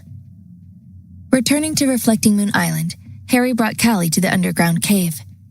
This is the place, but if we want to find the vein, we have to go deeper. Callie looked around and said, It's hard to imagine that there's a huge cave here. Harry smiled and said, It's not rare for nature to do such amazing work. He took her and continued to walk into the cave. The two of them walked very quickly and reached the place where the equipment was stored. Seeing that Callie was very curious, Harry said, These are the things that June sent here. They are all backup production lines and excavating equipment. They were originally going to be built in the cave. Here? Yes, this place is very suitable to be an underground base. It's both hidden and safe, Harry said. Callie nodded and continued to follow Harry. The two of them came to the location where the samples were collected, and Callie said, Stop here for a while. I found a mineral vein. Harry said happily, I knew it. This place is so magical. Callie put the equipment she brought on the ground, fiddled with it for a while, and started to investigate. Harry wasn't sitting idle either. He helped her. Exploring the principal vein wasn't a simple task. The two of them had to determine the scale of the principal vein, as well as the location that was easier to mine from. After working for a long time, both of them were so tired that they were gasping for breath. Harry said, Let's rest for a while and eat something. Okay, Callie nodded. Callie was sweating from exhaustion. Harry moved 2 stones and used them as chairs. He took out the food he had brought from his bag and gave a portion to Callie. After eating and resting for a while, they started to work again. While exploring, they went deep into the cave. Harry was surprised to find that this cave was practically bottomless. The two of them had been walking for almost a day, but they still hadn't reached the end. The cave wasn't narrow either, and there were wide spaces everywhere. This was an underground world worthy of its name. Harry didn't expect that there would be boundless underground space underneath the Reflecting Moon Island. How is it? Harry looked at Callie and asked, a little surprised. It's beyond my imagination. The scale of the mineral vein here is larger than everything I've ever seen, and it's rich with all kinds of resources. It's a treasure island.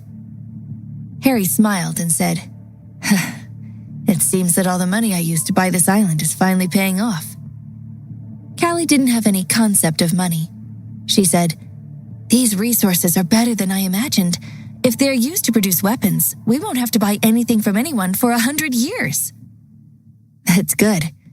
With this discovery, I have more confidence to fight with the council. There was no sunlight in the underground cave, so it was impossible to tell time by light. Harry looked at his watch and found that the two of them had unknowingly been busy exploring until late at night. He said, It's already very late. Let's go back. Callie nodded and said, Yes, the investigation is almost done. There's no need to go any further. The two of them started to return to the underground world. It was like a maze. The tunnels in the underground world were densely packed. If they moved recklessly, they would easily get lost. Fortunately, the two of them had already marked each tunnel they entered or exited. When they returned, they weren't afraid that they wouldn't be able to find their way back. After walking for a long time, Harry and Callie finally came out of the cave. After walking out, Harry's phone rang continuously. He picked it up and took a look, but just like that, he was stunned on the spot. Callie sensed that something was wrong and asked, What's wrong? Harry stared at the phone with his eyes wide open. The veins on his hands bulged, and he clenched the phone until it squeaked. Harry, we're under attack. No one expected the council to launch an attack so quickly. It was so fast that they didn't even have time to react, catching Harry unprepared. While he and Callie were exploring the mine underground, the council secretly gathered their forces. They had launched a sudden attack on Harry's territory. The attack was fierce, even though Harry had already made sufficient preparations to prevent any mishaps. June took charge of the overall situation and activated all defense measures. However, even though she didn't plan on it, layers and layers of defensive lines were broken through by members of the council. Moreover, the manpower that the council gathered this time was beyond imagination. There were all kinds of elite soldiers and super soldiers from before. Even if Harry relied on the bionic humans, they wouldn't be able to withstand the enemy's attack. The council seemed to have made up its mind for this sneak attack. No matter how many losses they suffered, the strength of the attacks didn't decrease. Instead, with continuous support, the attacks became stronger and stronger. This showed the hidden strength of the council. Harry's defenses were no match for the constant barrage of attacks. In just a day's time, he had destroyed all the defenses and entered the manor. Harry's territory had been breached. During this period of time when she was attacked, June not only organized her defenses, but tried to keep in touch with Harry. But Harry was underground and couldn't receive any signal. Only when he came out now did he realize that the situation had gone south. June left a final message for him. The entire territory had been occupied by the council. She told him to quickly hide if he wasn't discovered. The attack of the council was so sudden. It didn't matter if the factory, the research institute, or the manor was destroyed. However, June and his sister's safety worried Harry the most. He didn't dare to imagine what kind of terrible situation would happen if the two of them fell into the hands of the council. Harry frantically called June, but he could no longer contact her. At the last moment, June destroyed her phone, not wanting the council to find any traces of Harry. Harry climbed up a small hill in a daze. From here, he could see the manor. He stood at a high place and looked around. At this moment, a huge fire was ignited. The light of the fire lit up the sky as if it was daytime. Thick smoke billowed into the sky. All of Harry's hard work was destroyed in a moment. The fire had burned everything. Fortunately, Harry had evacuated all his people, so he only lost some materialistic items. "I'm going to kill you all!" Harry roared at the sky. At this moment, the hatred in his heart had reached its peak. Callie came to his side and gently hugged him. "Relax a little. If you get too overworked, you might damage your heart." Harry held her and gradually choked up. "Can't I even protect my own home?" Callie said gently. "No, you've already done all you can. No one would have thought that the enemy would attack so unexpectedly." "I'm very worried about everyone right now. I don't know if they're still alive." Harry was extremely afraid in his heart. He couldn't give up on everyone here. "Don't think too much about it. The most important thing is to cheer yourself up and think about how to deal with the problem," Callie comforted. Harry nodded. "I understand." He looked at the sea in the distance and saw a ship from the council cruising over. Harry said, "Let's return to the cave. We can't let them find us."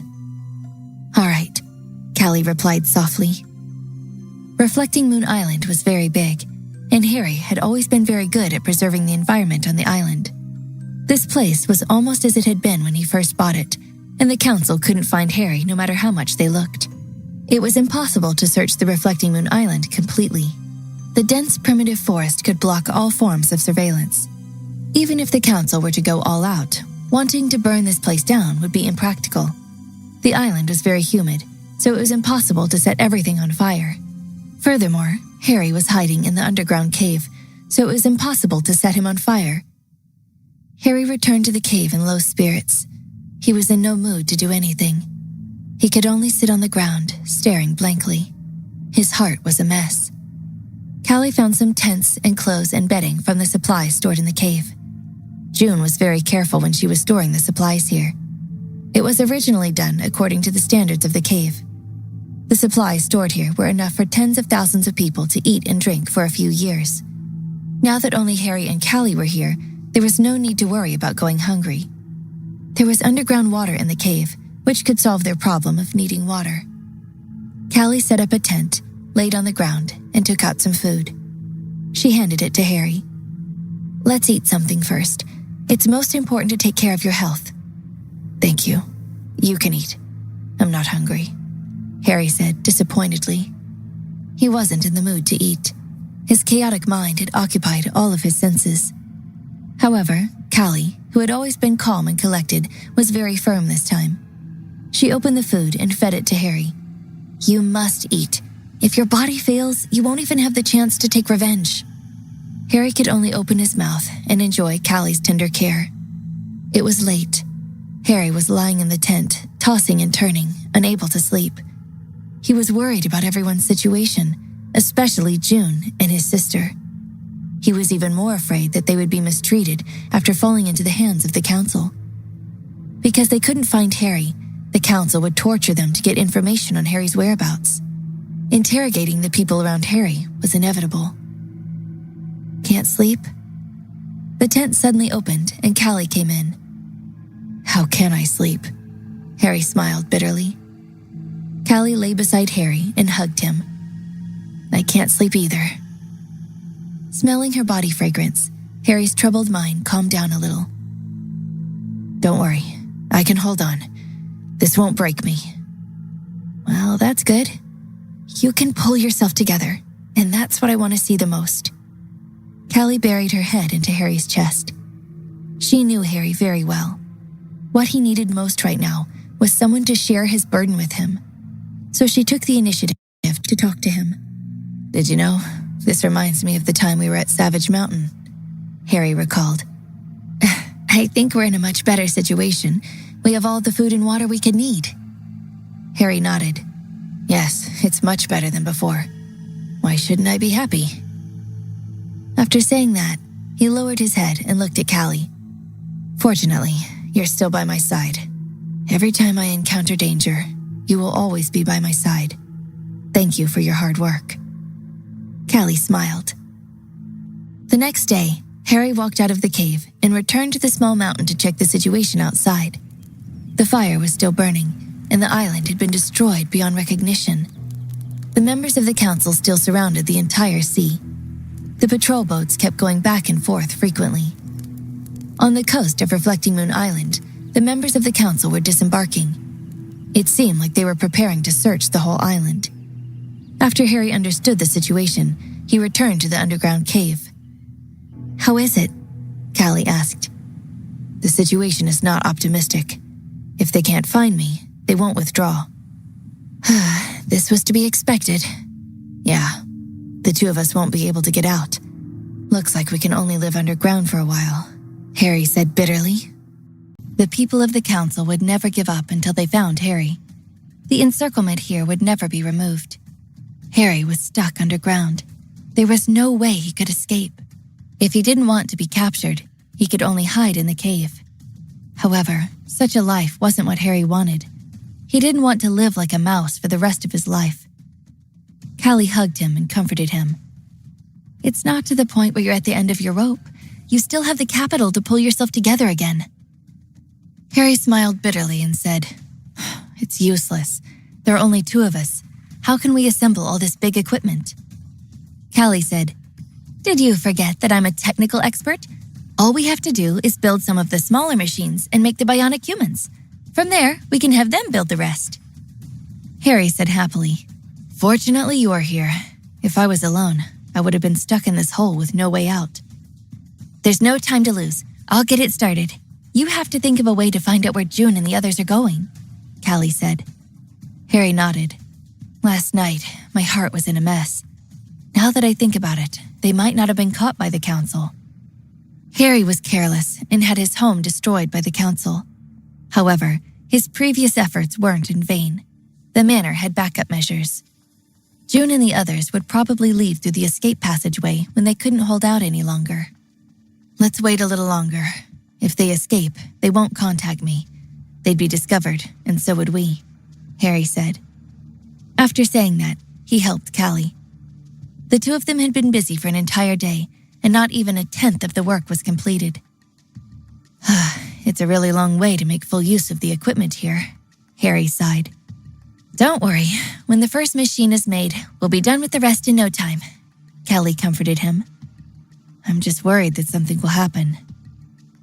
The place where Harry was hiding wasn't completely safe either. Once the council found him, Harry wouldn't even have the chance to resist. "I'll think of another way," Callie said. "No need. You're already tired. I'll do more tomorrow. You should do less physical work." If Harry was the only one who could make full use of the equipment here, he wouldn't be able to do anything about it. The most important thing right now was Callie's brain. Harry didn't want to tire her out. "I feel happy when I help you. I don't feel tired at all." Callie hugged Harry and said. A week had passed underground, and during this period of time, Harry would occasionally go up. He carefully checked his surroundings. He found that not only did the search by the council not relax, but it also became even more rigorous. He knew that they were not willing to give up searching for him. He originally wanted to return to the underground as usual. However, the phone in Harry's pocket rang. He quickly took it out. After taking a look, his face revealed a look of surprise. He received a message. The content of the message was a code, but Harry knew that it was a secret message from June. In his excitement, he scrambled down the mountain and returned to the ground. "Quick, help me! This message needs to be deciphered." Harry excitedly found Callie and said. The code needed to be deciphered. The cipher was simple. He only needed to find the corresponding book. According to past arrangements, the code that June sent was a technical manual for the small group in Harry Manor. Callie took the phone and read as she wrote something on the floor. Finally, she translated it. It was a message from June. She told Harry that everyone had escaped with them, but the council had found clues and had been following them closely. That was why she could finally send Harry a message after getting rid of them for some time. However, that was the only thing she could do. After sending the message, June had to turn off all their communication devices in order to prevent the council from tracking her through the phone. Therefore, even if Harry wanted to talk to June, it was impossible. However, this was enough. As long as they were safe, Harry had better confidence in dealing with the council. "There's always a way out. Luckily, they're all fine," Harry said happily. Callie nodded. "This is good news. But we can't relax now. The council is still tracking us." Harry stopped smiling. He knew that June had set up many safe houses in many places with her cautiousness, but the members of the council were like wolf dogs, chasing relentlessly. Even if they hid in a safe house, it wasn't safe enough. If they didn't want to be caught, they couldn't stay there forever. They had to keep moving. They had to hide everywhere and rely on themselves to get rid of the council. If there was no support, they would be caught sooner or later. Harry began to think of a way to help, but after thinking about it, there was nothing suitable. Harry didn't dare to randomly find people. He was afraid that they would betray him. He wanted to trust Harvey and Randy, but at the same time, the council wouldn't let down their guard against the two of them. The two of them might have been attacked by the council as well. Harry was at his wits' end right now. He didn't know how to help June and the others. Callie suggested, "Do you think those people from the Crocodile Society can help?" "Them? Although they'll do anything as long as we give them money, they can sell me out for more money than I have, right?" Harry smiled bitterly. Callie said, "That might not be the case." Harry asked curiously, "Is there anyone who isn't afraid of death?" Callie smiled and said, "I think the Crocodile Society would listen to you." Harry suddenly laughed and said, "Just meeting her once was enough to see that, but I can't outbid the council. She'll turn on me." Harry was rich. Even if the council destroyed all his territory, it wouldn't affect his remaining savings. It was still an astronomical figure.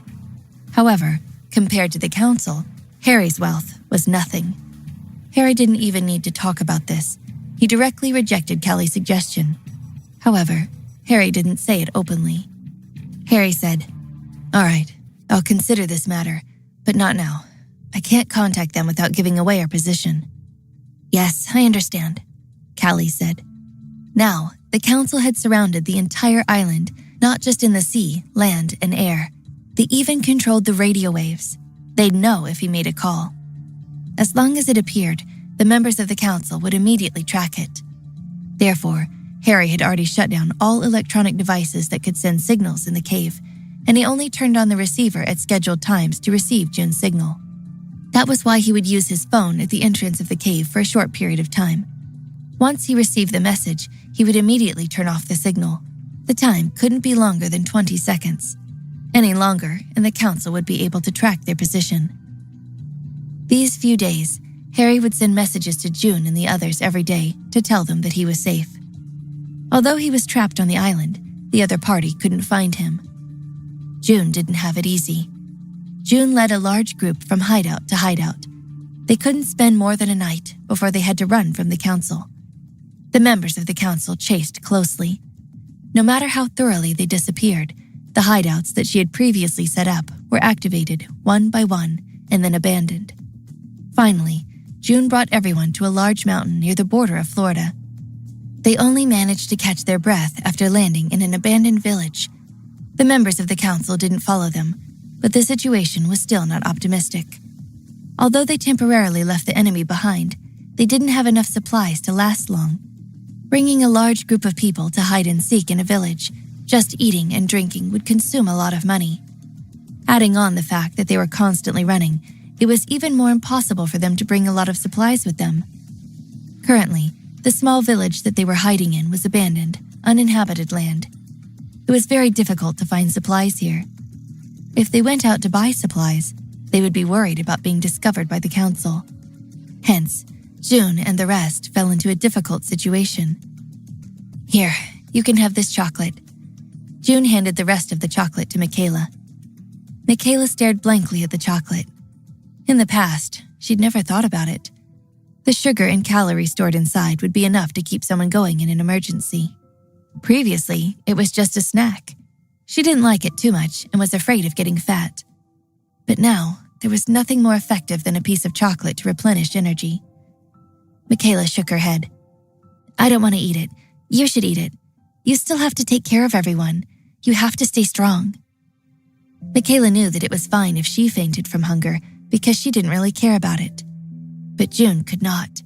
Because she was too tired and had to deal with the spies of the council, she had to be healthy to take care of these people.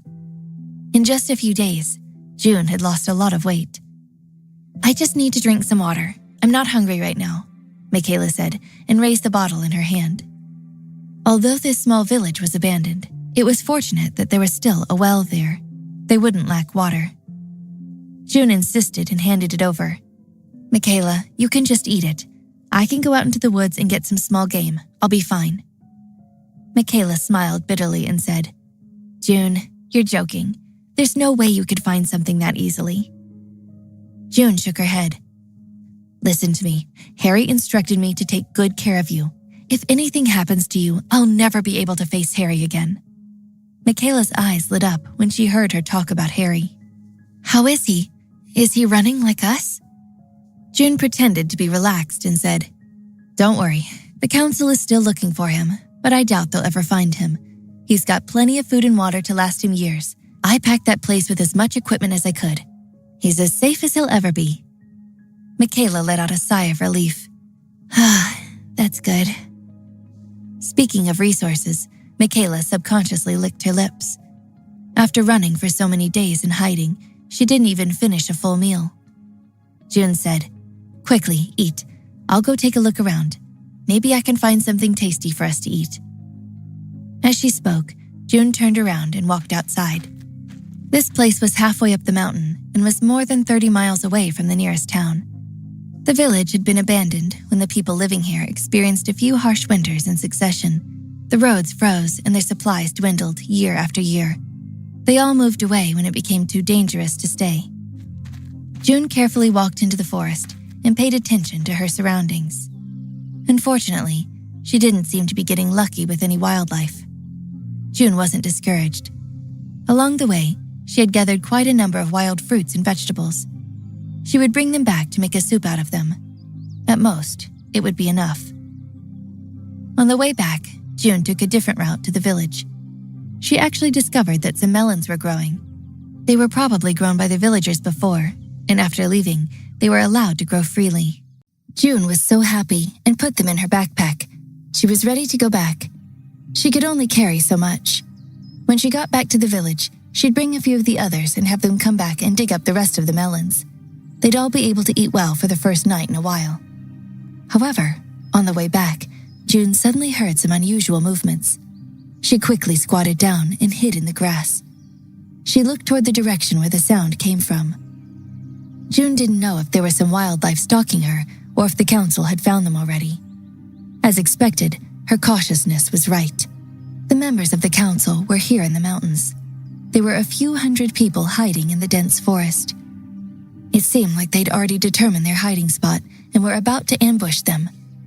June was shocked. The people who stayed in the abandoned village were all very tired, and they weren't able to pay enough attention to see the people surrounding them. If these people really got close, they would be caught in one fell swoop. June was anxious in her heart and thought of a plan. Looking at the current situation, they were surrounded. If they wanted to escape, they could only force their way out. June gritted her teeth and made a decision in her heart. No matter what, I have to ensure Michaela's safety. Thus, she quickly returned to the village. June, you're back. What's in the bag? Michaela saw June come back with food and said in surprise. Shh. June put her finger on her lips. What's wrong? Michaela didn't understand. The council is caught up. Don't make a sound, June said in a low voice. What? Michaela was shocked and her face was full of nervousness. These few days, she had tensed up. Now that she had heard that the enemy had come again, she immediately felt her heart tighten. It was because she couldn't run anymore. For many days in a row, she couldn't eat or sleep well. June could see Michaela's worry and said to her, Michaela, don't worry. I have a way to deal with this. You take everyone and leave. I'll clean up the mess and then meet up with you guys. Michaela wasn't stupid. After thinking for a bit, she knew what June was doing was very dangerous. Right now, they were all very tired. She said, No, we have to leave together. You're acting too reckless by behaving like this. June waved her hand. You are wasting time. The enemy will come at any time. After saying that, she said to Wayne, Wayne, I'll leave Michaela to you to take care of. You must ensure her safety. Wayne nodded. Don't worry, I promise with my own life, I'll protect the young lady. June trusted Wayne more than anyone else. It wasn't a matter of loyalty. Those who could come here were all loyal to Harry. It was just that Wayne was a meticulous person. He used to be a super thief and was proficient in all kinds of anti-tracking techniques. It was safer for her to leave him with Michaela. As for the others, June stood up and sized them up. George and the others could still fight, so they stayed here to cover their retreat. There's no time to lose. Let's hurry up and leave, June said. Michaela wanted to persuade her again, but she was pulled by Wayne and couldn't break free. Michaela's eyes immediately shed tears. You have to come back, okay? I want to see all of you again. She knew that this was probably going to be the last time they saw each other. There were many familiar people here.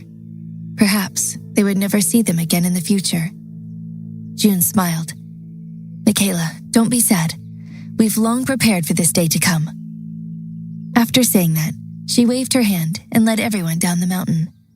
This time, they didn't conceal their whereabouts. They wanted to make the council chase them. Michaela heard the sounds of fighting from behind them. She stopped and tried to distinguish whether June or the others were okay. Unfortunately, she wasn't able to hear anything at all. She grabbed the phone June gave her before she left. This was the only way to contact Harry. It wasn't the time for Michaela to feel despair. Miss, we cannot waste the time June and the others bought for us. Let's leave this place quickly, Wayne advised. Michaela gritted her teeth. All right, let's go. The two of them gradually disappeared into the forest. Harry, who was far away in the underground cave, knew nothing about the crisis they had encountered. At this moment, he was assembling the equipment in the cave with Callie. Fortunately, Callie had a plan and could make mechanical bionic humans first. With their assistance, Harry and her work would be much easier. However, building a bionic human from nothing wasn't easy either. Harry and Callie had been busy for many days before they were almost done. All that was left was the assembly work. It doesn't look like we have silicone-based materials, which is fine, but the bionic humans aren't going to have their faces. They'll just look like machines, Callie said. Harry nodded in agreement. However, even though she said it, without the layer of human-like material covering the robot, it looked very ferocious. The exposed metal bones, coupled with a pair of scarlet eyes, looked very horrifying at night. After assembling the bionic humans, Harry discovered that it was already early in the morning. The two of them had been busy all night, but they didn't feel tired at all. "You take a break first. I'll go out and see if June has sent any messages." Harry took off his work clothes and changed into a camouflage ghillie dress. He held up his phone and walked around. Not long after, he received the signal at the appointed time. His phone vibrated, and he received a message. Harry didn't open it outside to take a look. Instead, he quickly put his phone away and returned to the cave. However, after he returned to the cave and translated the information, Harry's body instantly turned cold. The thing that Harry was most worried about still happened. In the end, the council still caught up with June and the others. Upon seeing this news, Harry wished he could contact Michaela right now and ask about her condition. However, reason still had the upper hand in his mind.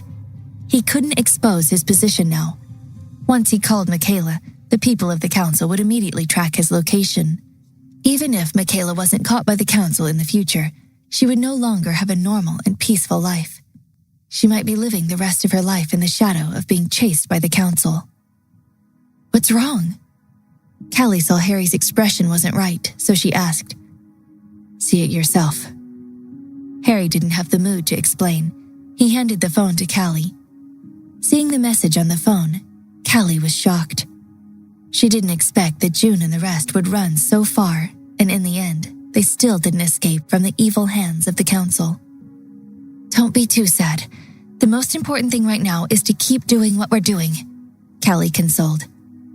In fact, she didn't know how to comfort Harry.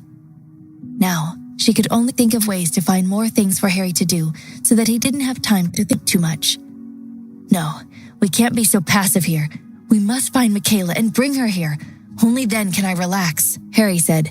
He felt that Michaela's safety wasn't guaranteed at all. Wayne was good, but he couldn't outrun the council forever.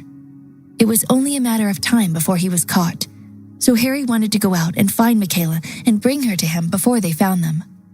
Only then could Harry feel at ease.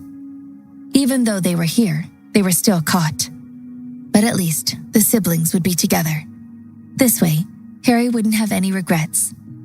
Callie said, "But you can't go out now, nor can they come here."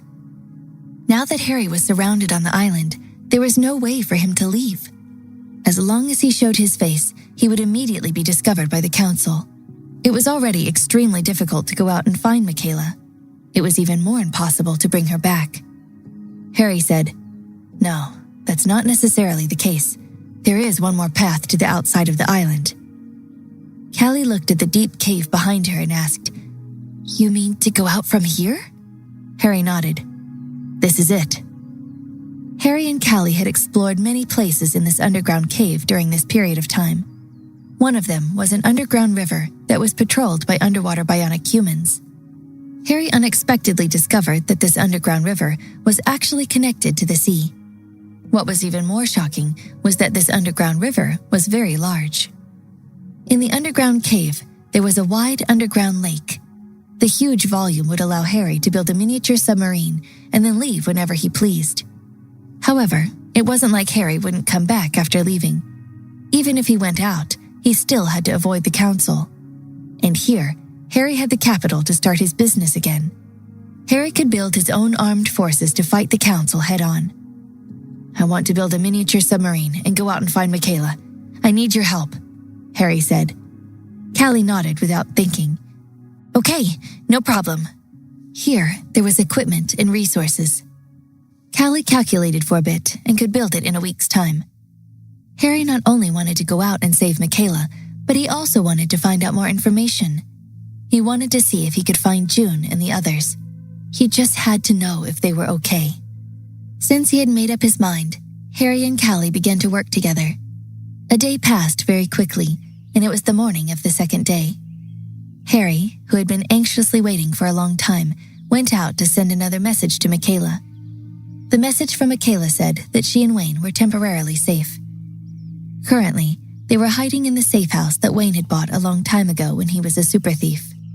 This place was even more hidden, and the council wouldn't be able to find them in a short period of time. This made Harry feel a lot more at ease.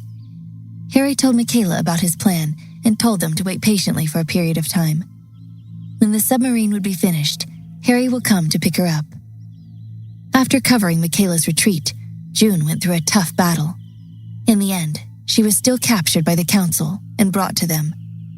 June, who was already riddled with injuries, had been interrogated again after she was brought back to the valley. In the end, the council didn't ask about Harry's whereabouts. Considering that June was still useful, they imprisoned her in the dungeon. A week later, Harry's miniature submarine was completed. Harry felt lucky again. Luckily, he still had Callie by his side. After sailing for a short while in the underground lake, the submarine appeared to be working as intended. Harry couldn't wait any longer and was about to leave. "Wait for me here. I don't know what danger there will be if I go out." Harry didn't want Callie to take the risk with him. However, Callie shook her head. "Without you, I can't stay here by myself." Harry said, "But it'll be very dangerous when we go out." "Without me, you'll be in more danger. After all, we built this thing in a week. If something goes wrong, I'm the only one that can fix it." Callie found a very good reason. Harry couldn't refute her logic. He only accepted it. "All right, then the two of us will go out and fetch Michaela together." "Yes," Callie replied, and happily moved some food and water up. The two of them set off towards the outside and headed out along the underground river. Although the council wasn't searching for the underground river, it wasn't completely safe. The underground river was winding. The inside was extremely rugged, and there were all kinds of strange rocks hidden beneath the water. There were extremely sharp stalagmites that would damage the hull of the submarine if struck. Fortunately, Callie had already considered the geological situation here when designing the submarine. The submarine was equipped with sharp sonar equipment and high-powered underwater searchlights. Afraid that it wouldn't be safe, she brought along a few small, unmanned diving equipment and opened up a path in the front. Only then could Harry drive the submarine out of the underground river safely. After passing through the underground river, it wasn't the time to relax. There was an even more severe test ahead. There were planes flying and patrolling in the sky 24 hours a day, and there were over 100 ships patrolling on the surface of the sea. There were countless submarines underwater, as well as monitoring equipment, constantly searching for unusual movements. If Harry's submarine triggered the enemy's alarm while they were sailing, Harry wouldn't be able to escape, even if he went at full speed. Fortunately, Callie was a super genius. The submarine she designed, even if it was completed in a rush, was still a whole generation better than anything that had been made. Using the super battery as the energy source and the silent electric machine, Harry passed through the blockade without any danger. When he reached the open sea, Harry finally let out a sigh of relief.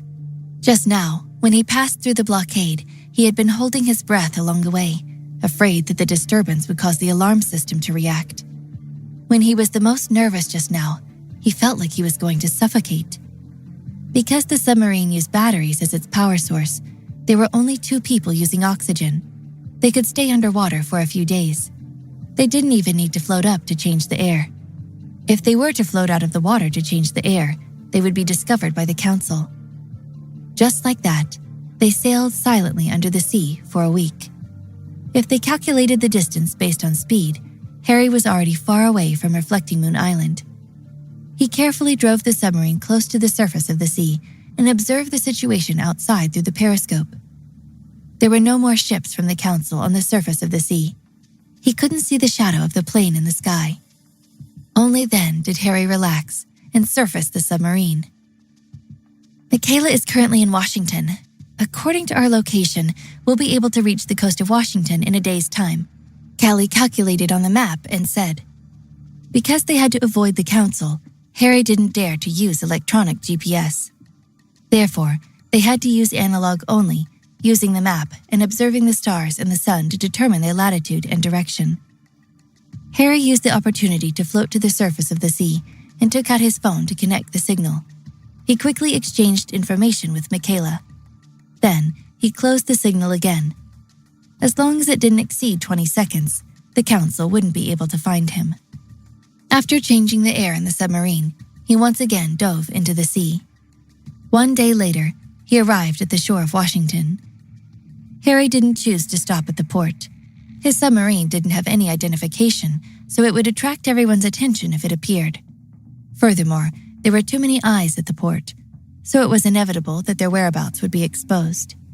Therefore, he only chose to stop at a remote and uninhabited coast and park the submarine at a certain distance away from the shore. After floating on the surface of the sea, Harry anxiously raised his binoculars to look for Michaela's whereabouts. After exchanging information with each other previously, Harry had already told Michaela to wait for him at a certain location. However, now that Harry came over, he couldn't see Michaela. He was very anxious. "Where is she? Did something happen?" Harry asked anxiously. "Don't worry, maybe we're early," Callie comforted him. "No, we're neither early nor late."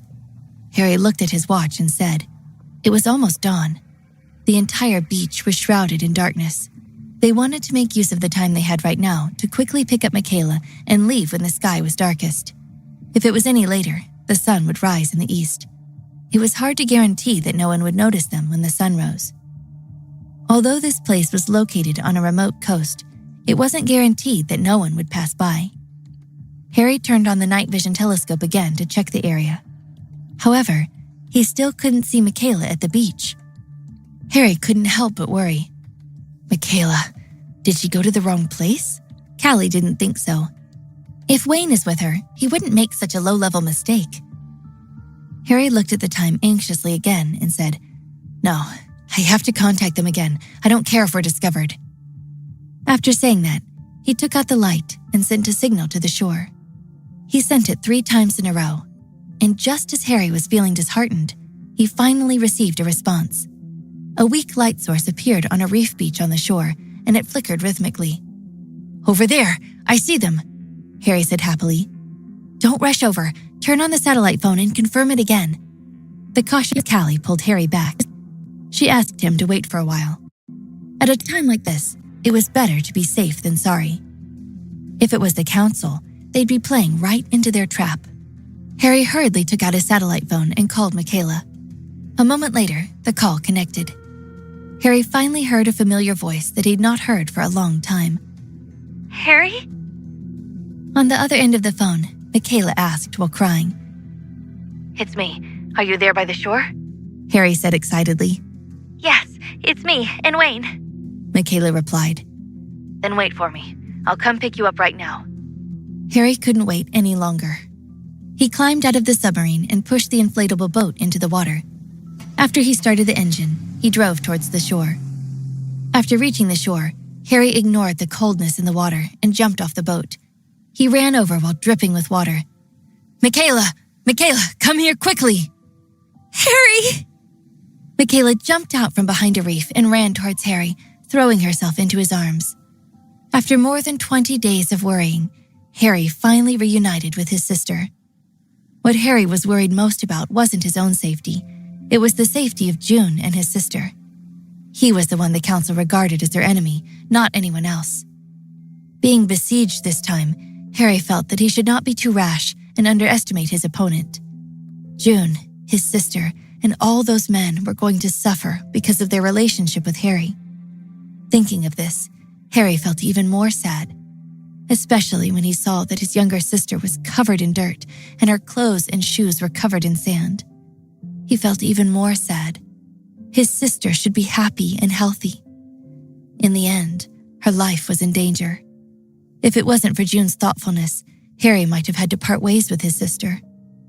Holding Michaela tightly, Harry said hoarsely, "Sorry.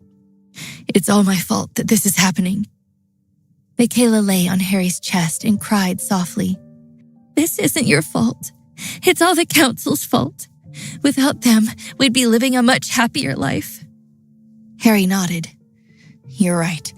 It's all because of the council. Don't worry, I won't let you be afraid anymore." He gritted his teeth and released all the anger in his heart. "I failed my duty. I didn't protect Michaela well and made her suffer," Wayne, who was standing on the side, said with a sorrowful voice. Harry shook his head. "No, you've done very well. Without you, Michaela would have fallen into the hands of the council. I should thank you." Wayne lowered his head. Although he said it casually, these few words had a huge impact. Harry knew in his heart that Wayne could bring Michaela to him safely. Wayne must have paid a lot, and it wasn't as easy as he had said it was. However, as one of Harry's most loyal men, Wayne wouldn't ask for anything in return. "You've done your best. Being able to protect Michaela is a kindness to me. I will remember this and make sure you're well compensated," Harry promised. "Harry, I was only doing my job. You don't have to pay me back." Wayne felt grateful in his heart, and his face was filled with excitement. Harry nodded his head.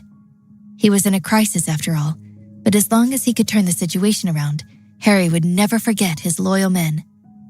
Callie, who was on the submarine, saw that Harry and the others were still standing on the shore. She looked at the time and gestured to Harry. "It's late. We can't continue staying here. Quickly, return to the boat." Only then did Harry realize that this wasn't a place to stay for long. If they were discovered, it would be bad. It was only because he had reunited with his sister that he had forgotten that danger still existed in his excitement. "It's true that we can't stay here any longer. Let's hurry back," Harry said. Michaela and Wayne naturally agreed. The three of them returned to the submarine. After he was done with his work, he closed the hatch of the submarine. The submarine dove and turned around to return to Reflecting Moon Island. Although Harry had escaped from the encirclement, he still had to return. If he gave up on the cave, Harry would have nothing. It would be extremely difficult for him to start all over again. To the council, Harry was a huge threat. They wouldn't rest until Harry was taken care of. Conversely, the council was a huge problem for Harry. If he didn't completely end the council, Harry would have no peace for the rest of his life. On the trip to Washington, Harry and Callie had been the only ones on the submarine. But now, with Michaela and Wayne, the consumption of oxygen doubled. This submarine was originally made in a rush, and it was even a small miniature submarine, so there was not much oxygen stored inside. Thus, on the way back, it would float up to the surface more frequently to exchange the air. Under the surface of the sea, Harry was in the cabin telling Michaela all about what had happened. After that, an alarm beeped. Callie turned off the source of the sound and said, "We need to change our air soon." Harry asked, "Where are we now?" "We're close to Reflecting Moon Island. If my math is right, we're just outside of the council's search area," Callie replied. Harry was worried. "In other words, if we take a breather, they might see us?" Callie didn't say anything and only nodded her head. Harry gritted his teeth and said, "There's no other way. We can only try our luck and take a breather. Otherwise, we'll suffocate to death." Instead of being suffocated to death in the submarine, Harry felt that he might as well have a fight with the council. That way, at least he wouldn't die gasping for air. Callie calculated on a piece of paper and said, "It's not the worst time yet. We only need 10 minutes to take a breather. The council won't have many ships out this far, and if we time it right, they'll never even see us." "Then there's nothing much to say. Let's float up." Harry made a decision. A bubble appeared on the surface of the sea again, and the submarine floated up. However, for the sake of safety, they balanced the submarine so that only the breather was exposed. Only a long metal tube sticking out, passing through the surface of the sea to deliver fresh air to the submarine. However, even though it was only as thick as a thigh, it would still be discovered if a ship were to pass by. Normally, 10 minutes would pass in the blink of an eye. It was a very short period of time. However, Harry and the others felt like years had gone by. They felt that every second was torture, especially the roaring sound of the engines of some ships in the distance. It made their hearts tighten. "There's still half a minute left. Not good. A ship is coming towards us," Wayne, who had been observing from the side of the periscope, said.